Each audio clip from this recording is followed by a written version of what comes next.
Nous sommes dans un combat. La vie elle-même est un combat. Et l'Écriture nous dit, nous n'avons pas lutté contre la chair et le sang. Nous avons lutté contre les dominations, contre les principautés, contre les puissances des ténèbres. Alors, un combat spirituel est gagné d'avance par quelqu'un qui sait comment combattre. L'ignorance de ta vie, l'ennemi profitera de ça. C'est pourquoi en tant qu'enfant de Dieu, tu dois comprendre que nous sommes dans un combat permanent et nous n'avons pas lutté contre la chair et le sang. Nous avons lutté contre les dominations, les principautés, les puissances des ténèbres, les esprits méchants dans les lieux célestes. L'apôtre Paul qui pouvait dire à Timothée, dans 1 Timothée 6, verset 12, combat les bons combats de la foi. En tant qu'enfant de Dieu, tu dois comprendre que l'esprit de la sorcellerie, c'est un esprit qui combat beaucoup des enfants de Dieu. C'est en quelque sorte une contrefaçon de l'ennemi à chercher à maîtriser, à détruire, à envoûter, à utiliser beaucoup des humains sur la terre des vivants. Il y a quelqu'un qui m'a écrit, oh, montre-nous les pères, cela nous suffit. Pourquoi tu nous parles de ces choses-là? Je me suis dit, en tant qu'enfant de Dieu, tu dois comprendre que la Bible parle de toutes ces choses-là. La Bible parle de Satan, de son royaume. La Bible nous parle des armes de l'ennemi de Dieu et l'ennemi des hommes. La Bible nous parle des princes des ténèbres. La Bible nous parle de sa façon à pouvoir travailler. Parce que l'ennemi travaille dans la destruction. Et nous, en tant qu'enfants de Dieu, nous savons que nous sommes dans un combat permanent. Et l'ennemi veut à tout prix nous détruire, par tant des enchantements, par tant des sortilèges, par tant des envoûtements, par tant des ensorcellements. C'est pourquoi vous allez comprendre avec moi, en Égypte, quand Dieu est allé délivrer les enfants d'Israël, Dieu pouvait faire sortir les enfants d'Israël, mais il savait très bien qu'il y avait une force d'opposition. Donc la servitude des enfants d'Israël n'était pas seulement charnelle, mais c'était aussi spirituel. Parce que Pharaon qui représentait l'image du diable, quand Moïse a fait des miracles et que sa verge était transformée en serpent, là c'est la verge d'Aaron, Pharaon a appelé aussi les magiciens qui ont fait de même. C'est pour vous dire que c'était un combat d'ordre spirituel. Vous allez voir que dans le livre d'Exode, chapitre 7, verset 11 et le verset 22, on nous parle des enchantements des magiciens, des enchantements de l'Égypte. À travers ces enchantements, le verset 11, 7, dans l'Exode 7, 11, Moïse, mais Pharaon appela des sages et des enchanteurs et les magiciens d'Égypte. Il y a des enchanteurs, dans les enchanteurs, il y a les sorciers, et on ajoute les magiciens d'Égypte, et aussi en firent autant par leurs enchantements. Et c'est ce qui a fait endurcir le cœur de Pharaon pour ne pas laisser les enfants d'Israël. Donc, quand Dieu a fait des miracles en faisant sortir des grenouilles, les enchanteurs, les magiciens, firent monter aussi les grenouilles. Donc, vous comprenez que changer de l'eau en sang, les magiciens ont fait ça. Faire sortir, donc parmi tous les miracles que Dieu a fait en Égypte, à part les miracles d'époux. C'est là où les magiciens ne peuvent pas faire ça. Parce que l'Écriture dit dans Exode, chapitre 8, verset 18, les magiciens employaient leurs enchantements pour produire l'époux, mais ils ne pirent pas. L'époux était sur les hommes et sur les animaux. Et toi, en tant qu'enfant, tu dois comprendre que l'enchantement, la sorcellerie ne peut rien contre toi. Sur le livre d'Exode, de Nombre 23, 23. Mais pour que ça ne peut pas être, pour que ça peut faire un travail dans ta vie, tu dois connaître comment d'abord ça fonctionne et comment détruire. Parce que la Bible dit que nous ne devons pas ignorer les stratégies du diable. Parce que le diable est celui qui nous séduit dans les péchés. Il est l'auteur des maladies, l'auteur de la mort. Il aveugle l'intelligence de l'homme. Il tend des pièges. Il inspire de mauvais désirs dans nos vies. Il vient avec l'oppression, avec des possessions, cherchant à nous détruire. Il s'oppose à la prédication de l'évangile. Il enlève la parole de Dieu dans les cœurs des humains. Il sème l'ivresse dans la vie de beaucoup de gens. Il corrompt aussi les ministres de Dieu, ceux qui sont appelés, mais même ceux qui ne sont pas appelés. Donc vous comprenez que dans ce monde, l'ennemi que le diable utilise, parce que la sorcellerie, c'est quelque chose qui travaille premièrement dans l'inconscience. On essaie de s'introduire dans ta vie, on essaie de t'envoûter, on commence à te faire sortir sans que tu puisses comprendre que je suis déjà envoûté, utilisé, possédé. Et ça travaille surtout en ce qui concerne les enfants de Dieu. Beaucoup souffrent de ça. Ils ne savent pas comment sortir. Ils ne savent pas comment prier. Et la sorcellerie consciente, là, la personne comprend qu'il a signé un pacte avec le diable. Il est devenu l'instrument du diable pour tuer, pour détruire. Mais la sorcellerie inconsciente, on subit des choses bizarres. On voit des choses que vous n'arrivez pas à comprendre. Des fois, on se retrouve dans des endroits où ce monde-là est souillé. Surtout quand nous regardons nos vies. Tu dois chercher à comprendre d'abord comment est-ce que je peux détecter qu'il y a une sorcellerie, il y a la sorcellerie inconsciente dans ma vie. Tu dois noter, en tant qu'enfant de Dieu, regarde un peu ton entourage, regarde un peu ta famille, tes parents. C'est là où tu seras en mesure de comprendre que moi, je suis né d'un père qui était un sorcier, d'une mère qui était une sorcière. Donc, automatiquement, dans moi, il y a d'abord la sorcellerie inconsciente liée au sang. Et en regardant ma lignée familiale, c'est là que je me fais une idée. J'ai accepté le Seigneur. Le Seigneur vient dans ma vie. Mais le sang que moi je porte, c'est le sang de mes parents. Ça veut dire mon âme est liée encore à ces gens-là. C'est là où tu dois d'abord, tu dois d'abord voir l'environnement de ta famille, tes grands-parents, ta grand-mère, tes arrière-parents, tes oncles. Est-ce qu'il y a des gens qui étaient dans des fétiches? Il y avait des prêtres sataniques. Est-ce que tu es né dans une famille où il y a des imams? Est-ce que tu es né dans une famille où on a pratiqué la sorcellerie, la magie, l'occultisme, où il y a des féticheurs?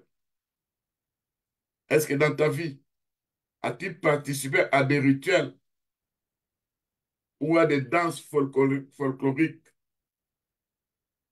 Est-ce que dans votre famille, il y a un idole? Il y a des idoles, par exemple, dans la famille où nous voyons. Oh, dans notre famille, nous ne mangeons pas tel animal. Dans notre famille, nous vénérons telle idole. C'est là, tu dois te dire, il y a quelque chose que moi je ne connais pas, mais qui s'est passé dans la famille de mon père. Regarde un peu les noms qu'on t'a donnés. Qui a reçu ce nom pour la première fois? Quels sont les traits d'union entre toi et cette personne? Quels sont les caractères que tu peux voir en toi et que tu trouves aussi dans cette personne-là? C'est là où tu peux te demander des questions. Mais pourquoi je me vois toujours dans les rêves avec des gens qui sont morts, avec des inconnus? Donc, quelque part, l'ennemi est en train de t'envoûter, de t'utiliser, de te manipuler. Alors, en tant qu'enfant de Dieu, tu dois chercher la délivrance. Je ne peux plus parler des sortes de sorcelleries que j'avais expliquées la fois passée. Si vous voulez suivre ça, allez voir la vidéo que j'avais mis les deux dernières semaines. Mais si je parle plus, c'est comment prier, comment chercher la délivrance. Il y a un combat permanent que nous avons, c'est le combat contre la sorcellerie du ménage. La sorcellerie du ménage, c'est la sorcellerie qui opère dans nos maisons. Ou quand nous sommes endormis, il y a des esprits, il y a les membres de nos familles qui sont dans la sorcellerie. Il y a des gens qui sont liés à ces esprits-là, qui viennent nous visiter pendant nos nuits.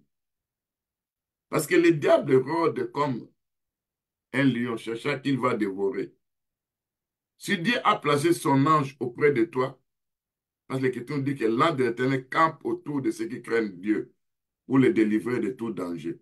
Si Dieu a placé son ange auprès de toi, Dieu savait bien qu'il y a aussi la force de l'ennemi, il y a des puissances des ténèbres, il y a des esprits méchants dans les lieux célestes, il y a des dominations, il y a la force de la sorcellerie. C'est pourquoi il a placé son ange auprès de toi pour te garder, pour combattre pour toi. C'est pourquoi dans cette lutte, ce n'est pas la chair qui va combattre, mais c'est ton esprit. Quand la Bible nous dit que le diable rôde comme un lion, ça veut dire que Dieu a placé son ange, mais lui, le diable rôde autour de toi. Il observe, il espie tes traces. Il cherche comment t'attraper, comment te piéger, comment t'envoûter, comment t'utiliser, comment te posséder, comment te maîtriser. Souvent, dans la sorcellerie inconsciente, on ne va pas te posséder pour que tu sois leur instrument, mais on place quelque chose dans toi pour te maîtriser. En fait que s'ils veulent t'apporter une maladie, s'ils veulent confisquer ton argent, s'ils veulent détruire ta richesse, ton mariage, parce que ton esprit déjà est maîtrisé dans le monde spirituel. C'est pourquoi à travers cet esprit de la sorcellerie, surtout la sorcellerie inconsciente, c'est là on essaie de hypnotiser ton esprit, on essaie d'envoûter ton esprit. Ils utilisent des pièges démoniaques. Partant de ces pièges-là, c'est pour s'introduire. Si par exemple, il y a la sorcellerie du sang qui bat son record dans dans la lignée familiale, et qu'à travers cette sorcellerie du sang, on n'arrive pas à opérer parce que tu as été racheté par le sang de Jésus-Christ. Et à chaque fois, tu demandes la purification, la sanctification. Et à leur tour, ils vont chercher maintenant comment s'introduire dans ta vie à travers les envoûtements, à travers les pièges.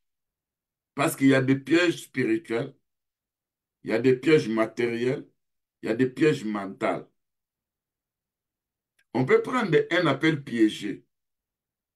Cet appel piégé, par exemple, dans la sorcellerie, où quelqu'un appelle ton nom, tu retournes pour voir, veux-tu accepter quelqu'un appelé oui, tu acceptes oui, mais personne ne t'appelle en ce moment-là, mais tu as écouté une voix qui t'a appelé. On va se servir de ton oui, de oui là que toi tu as accepté. On va captiver ça dans une bouteille. On amène ça dans le monde spirituel. Avant, à chaque fois qu'ils vont commencer à faire des incantations pour te nuire, en prononçant des paroles, en te maudissant, maintenant, là où tu avais dit oui, ils vont marier ça à ce qu'ils sont en train de, ils étaient en train de faire. Ça, nous te maudissons. Ta voix va répondre oui. Ce sont des pièges spirituels. C'est comme si tu as accepté ça.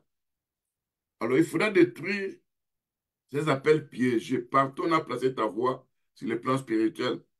Tu dois détruire ces pièges. Il y a des messages subliminaux qui sont des pièges de la sorcellerie. Les messages subliminaux, tu peux aller quelque part, soit tes parents, toi-même, l'un des membres de ta famille est allé consulter un féticheur qui peut lui demander 3 noix de cola, qui peut lui demander 3 E, 3 F, qui peut lui demander quelque chose. Donne-moi du sable, donne-moi ça, donne-moi la photo. Ça, c'est un message subliminal où derrière les 3, les 4 choses qu'on a demandées, lui-même, le féticheur là, a placé les noms. Ça, c'est les noms de son fils, de sa fille. Alors maintenant, à travers ce message subliminal, ils finiront maintenant à détruire la vie de tes enfants. C'est comme ça que nos parents qui ne connaissaient pas Dieu, ils avaient l'habitude, à chaque fois qu'il y avait un problème, ils allaient consulter les féticheurs, les magiciens, les marabouts. Et là, on leur demandait des histoires. Et quand elles donnaient ça, ils ne savaient pas que ces choses-là représentaient nos vies. C'est pourquoi, à partir des messages subliminaux, aujourd'hui même dans la télévision, ceux qui suivent ça, ils voient que même dans les réseaux sociaux, il y a beaucoup de messages subliminaux. Et le diable s'est infiltré à travers ces messages subliminaux, amenant les gens à faire du n'importe quoi. On peut te demander, dès que tu lis ça, clique dans cet endroit. Quand tu vas cliquer, c'est comme si tu as accepté ce qu'ils ont tenté de dire. C'est comme ça, bien aimé. Vous allez voir, par exemple, il y a des jolies filles, des beaux garçons qu'on met dans des réseaux sociaux qui vous cherchent à tout prix à avoir une relation avec toi, avoir de l'amitié, tu deviens mon ami, dans WhatsApp, dans Facebook. Aussitôt que tu acceptes ça facilement, tu ne connais pas la personne, tu te vois maintenant envoûté, utilisé, possédé, attaqué partant d'un message subliminal. Il y a des services piégés. On peut te pousser à faire quelque chose, mais on t'avait piégé à travers ces services.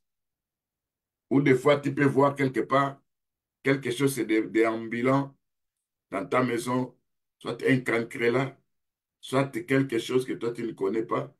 Et comme tu n'es pas quelqu'un qui connaît Dieu, tu te lèves, tu vas écraser la chose. Tu ne sais pas que tu viens d'écraser une personne. Mais toi, enfant de Dieu, en tant qu'enfant de Dieu, si tu veux écraser ça, fais ça au nom de Jésus-Christ.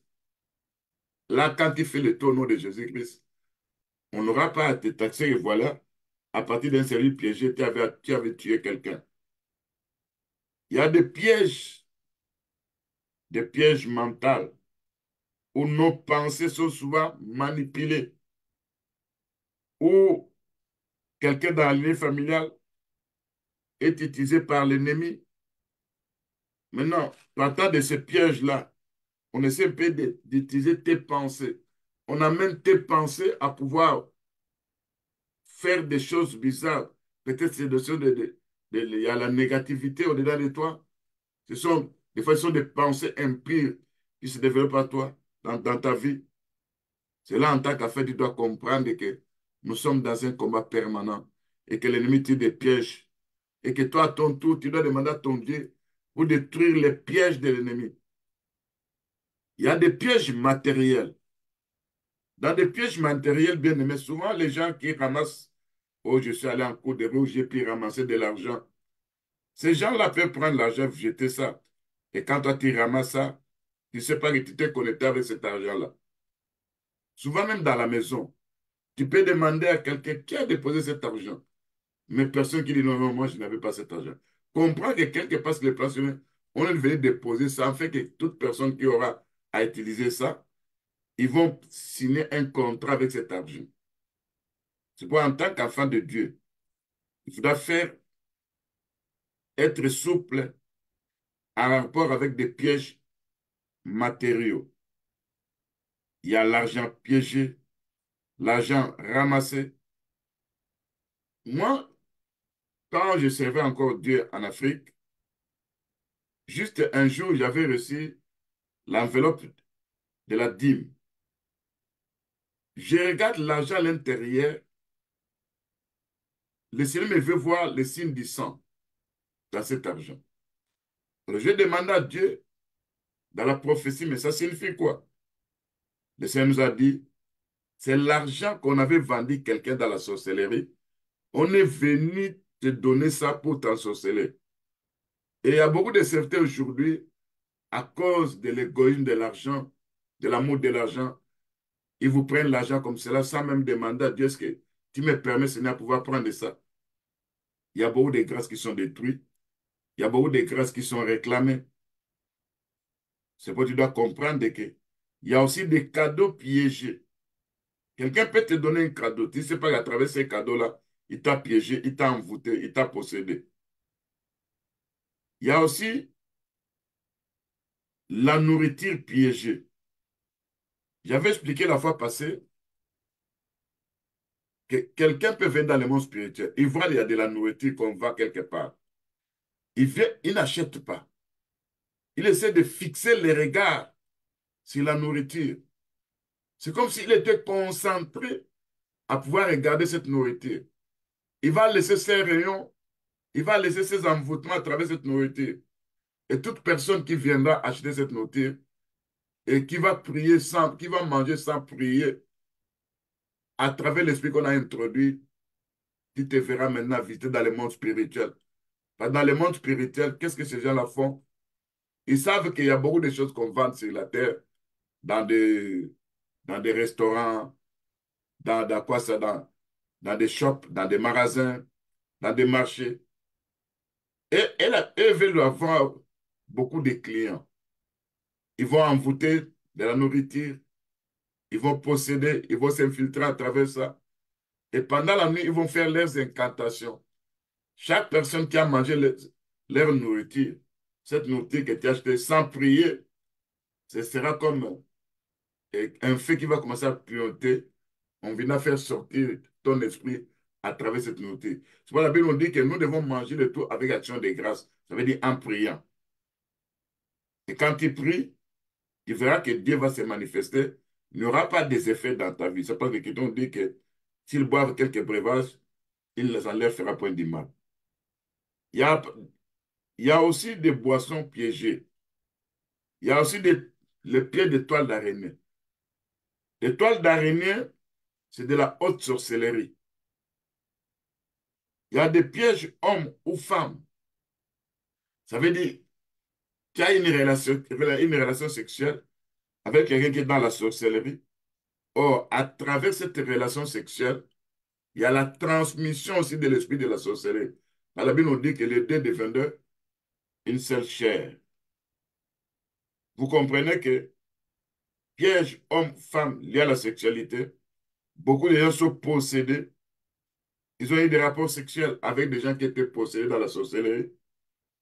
Ils ont eu des rapports sexuels avec des féticheurs, des occultistes, même avec des jeunes gens, des jeunes filles qui étaient dans la sorcellerie. C'est pourquoi, en tant qu'enfant de Dieu, tu dois détruire ces pièges par le feu dévorant. Tu dois détruire ces pièges à travers la parole de Dieu. Tu dois comprendre que l'ennemi qui veut te détruire dans la sorcellerie, ils utilisent aussi l'envoûtement sorcellerique. Dans l'envoûtement sorcellerie, ça veut dire on doit te représenter dans le monde spirituel. On peut prendre ta photo, ta représentation, un dessin qu'ils ont dessiné, ils vont dire ça c'est telle personne. Une statuette te représentant. Ils vont faire des incantations à travers la photo en invoquant ton esprit. Ils peuvent lier tes mains et tes pieds avec des cordes partant de la statuette, partant de la photo. Il peut prendre même un clou enfoncé dans un endroit, dans une partie de ton corps, et tu commences à avoir mal. C'est là où tu dois comprendre que dans l'envoûtement, même quand vous voyez des gens mourir, quelqu'un, avant de mourir, il va vomir du sang. Les sangs vont sortir, des fois dans ses nez, dans la bouche. Ça veut dire quelque part sur le plan spirituel, on l'a frappé un bâton démoniaque qui était comme un marteau. Donc, en tant qu'enfant, tu dois comprendre tout ça. Il y a des gens qui ont, par exemple, les maladies qu'on appelle de l'asthme, où cet asthme essaie d'asphyxier la personne. Nous disons que c'est une maladie. Mais il y a de l'asthme aussi qui est démoniaque, où on était de t'étrangler, de t'étouffer spirituellement. C'est comme s'il y a quelqu'un qui avait donné un témoignage. Souvent, qu'est-ce qu'il faisait? Il combattait son frère qui avait de l'asthme. Il prenait la personne, le mettait dans une marmite et couvrait la marmite avec un couvercle. Durant ce temps-là, la personne va se sentir essoufflée. Il n'arrive plus à respirer. C'est comme s'il était étranglé. C'est pourquoi il y a l'asthme aussi qui est une maladie que vous connaissez, mais il y a d'autres asthmes qui amènent les gens à pouvoir perdre même la vie où il y a l'étranglement spirituel. Alors tu dois comprendre tout ça, que tu dois te détacher. Tu dois dire à ton Dieu dans ce combat, moi je n'ai pas de force. Interviens, Seigneur Jésus-Christ, pour que je vois ta main puissante agir. Quand vous regardez le monde spirituel, j'avais dit la fois passée que chaque nation, chaque tribu, chaque clan, chaque pays, ils ont leur sorte de sorcellerie. Mais le point commun de la sorcellerie, c'est chercher à tuer, chercher à condamner les gens à mort, chercher à emprisonner beaucoup de gens sur le plan spirituel, chercher à introduire des maladies démoniaques, la pauvreté, casser la vie de mariage de beaucoup de gens. C'est pourquoi, en tant qu'enfant de Dieu, tu dois comprendre que nous sommes dans un combat permanent.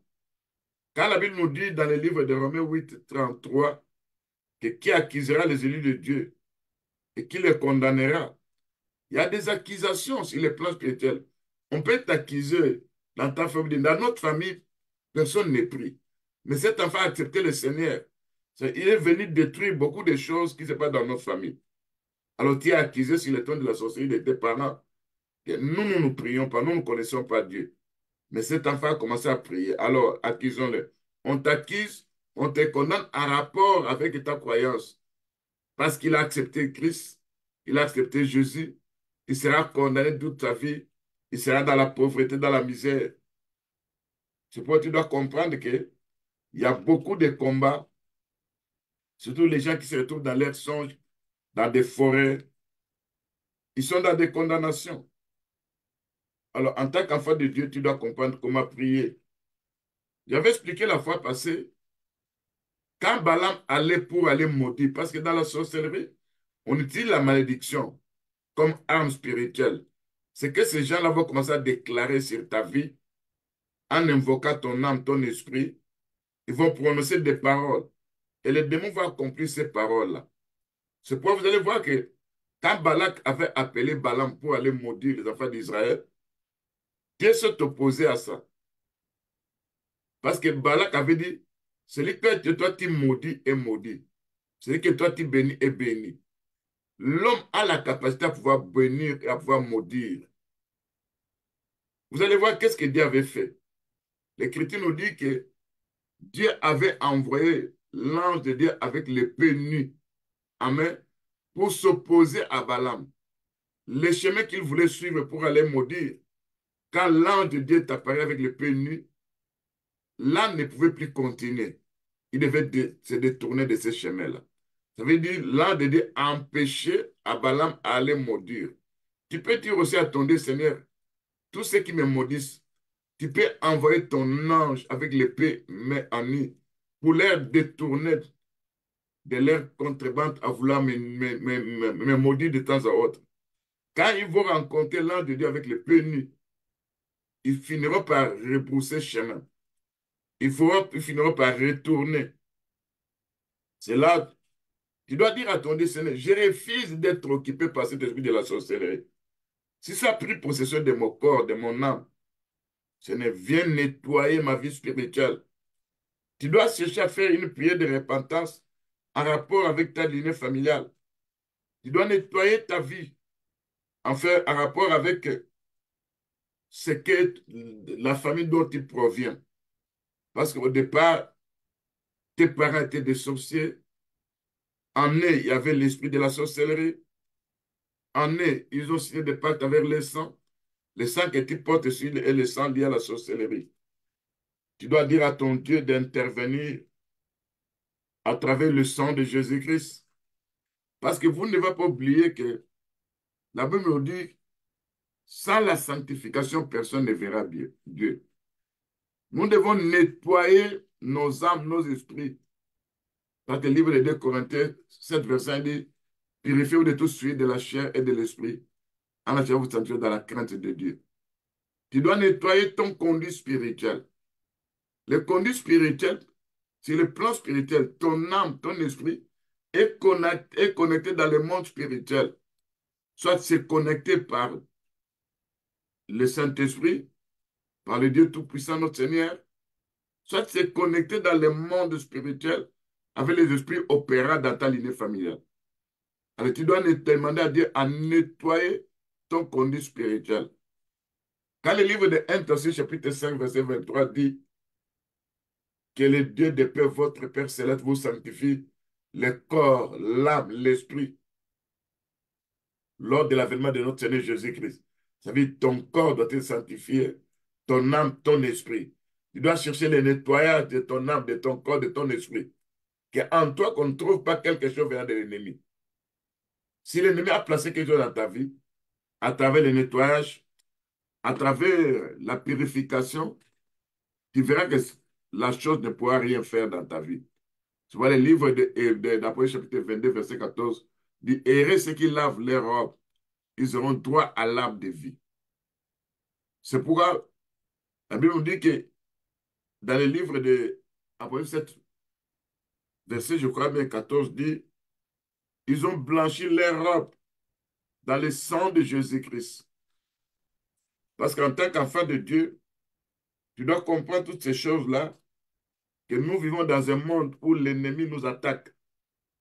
Nous vivons dans un monde où nous sommes dans un combat permanent. Il ne faudra pas donner à l'ennemi l'occasion à pouvoir te réussir facilement. Il doit sentir que j'ai devant moi quelqu'un aussi qui s'oppose à eux, qui peut voir des fois dans tes songes en train de visiter des gens inconnus. Ne sois pas calme, ne te dis pas, ne sois pas découragé. Demande à Dieu que le travail qu'ils ont fait sur le plan spirituel, que toi tu te détaches de ça. Si ton esprit est allé visiter quelque part dans le monde spirituel, s'ils ont semé quelque chose en toi, que le Saint-Esprit puisse intervenir pour détruire, pour neutraliser tout ce qu'ils ont semé dans ta vie. Si tu étais en contact avec eux, tu vas dire à ton Dieu que la coupe de bénédiction que nous bénissons, c'est la communion du sang de Jésus-Christ. Et cette communion doit être brisée par le sang de Jésus-Christ, au nom de Jésus-Christ. Donc, tu dois savoir que dans ce combat d'eau spirituel, si on est tenté de t'envoûter, tu dois détruire cette représentation dans le monde spirituel. Tout ce qui t'appartient, c'est toi d'entre leurs mains. Tu dois brûler ça par le feu dévorant. Tu dois dire à ton Dieu, Seigneur Jésus, que si on a enfoncé une aiguille et que j'ai mal quelque part dans mon corps, par la foi, je me détache de cette aiguille. Je brûle par le feu dévorant cette aiguille démoniaque qu'on a passé dedans de moi. Si je suis asphyxié, si je suis moi placé dans une marmite, Seigneur, tu vas ouvrir cette marmite pour que je sorte de là au nom de Jésus-Christ. Tu dois dire à ton Dieu, Seigneur, je suis devenu visible dans le monde spirituel. Tu fais faire de ma femme, de mon mari, de mes enfants, que nous soyons invisibles dans les camps de l'ennemi. Tu dois détruire tous ces pièges démoniaques. Tu dois chercher à comprendre que dans ces combats, nous n'avons pas à lutter contre la chair. Nous avons à lutter contre les dominations, les principautés, contre les esprits méchants dans les lieux célestes. Alors on doit implorer la miséricorde de Dieu et la grâce de Dieu. C'est là maintenant, je vous ai dit que vous allez voir qu'il y a plusieurs catégories de gens que le Seigneur visitait. L'homme de Génézareth, l'Écriture nous dit que cet homme n'avait pas prié. Cet homme était dans les cimetières se meurtrissant. Il n'avait pas fait une prière qu'on peut dire, voilà, il avait prié parce qu'il y avait une légion de démons dans sa vie. Il n'avait pas demandé à Dieu de venir dans ce cimetière pour les visiter. Ça, c'est la grâce de Dieu qui est intervenue. Ça veut dire, Dieu, par sa grâce, est allé visiter la personne. Vous n'oubliez pas que selon l'élection de la grâce, parce qu'il y a l'élection de la grâce, la Bible nous parle de l'élection de la grâce, selon le livre des Romains. Si tu es choisi par Dieu, selon l'élection de la grâce, tu peux trouver grâce devant Dieu pour qu'il puisse venir te délivrer de la sorcellerie familiale. On peut voir aussi encore l'homme de Bethesda, l'homme qui avait fait 38 ans avec sa maladie, qui était couché dans la piscine de Bethesda. Vous allez voir que le chiffre 38, c'est le chiffre de l'errance. Parce que quand Israël avait atteint 38 ans dans le désert, c'est là où Dieu leur a demandé d'entrer maintenant dans le pays de Canaan. Et le total de leurs années, c'était 40 ans. Mais à la 38 ans d'errance, c'est là que Dieu a mis fin. Ça veut dire qu'en quelque chose, le chiffre 38, c'est le chiffre de la malédiction. C'est pourquoi l'homme de 38 ans a vécu la grâce de Dieu. Le Seigneur a dit, prends ton lit, marche. Il y avait beaucoup de gens dans cet endroit-là. Mais il a trouvé grâce devant Dieu. Mais il y a des scènes-là, vous allez voir par exemple, où ces gens vont prier. Ils vont dire à Dieu, Seigneur, aie pitié de moi. Je prends l'exemple de deux aveugles.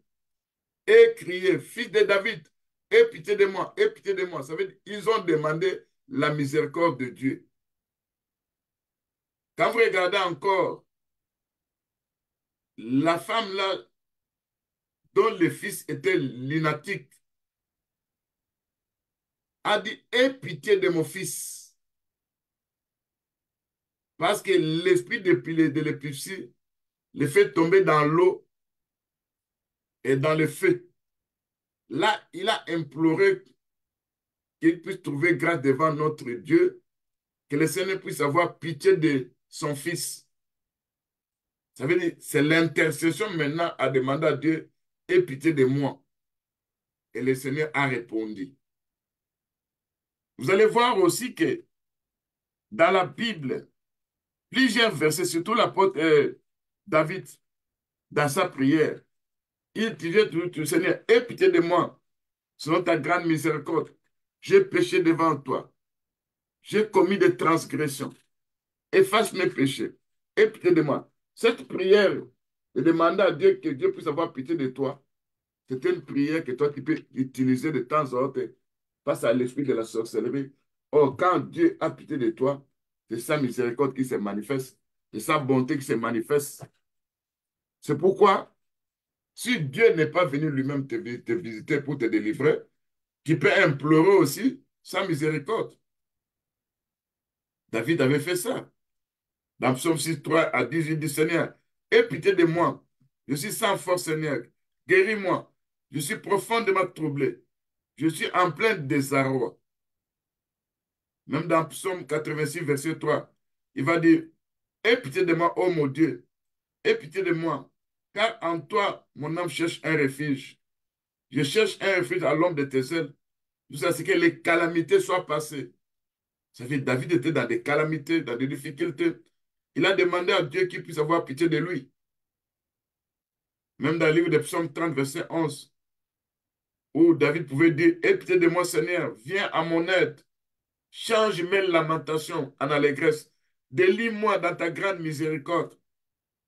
Vous comprenez que soit c'est Dieu qui vient te visiter selon sa grâce, soit c'est toi qui implores que Dieu puisse avoir pitié de toi. Et vous allez voir que dans la Bible, beaucoup de gens utilisaient cette prière Seigneur, aie pitié de moi. Marie de Magdala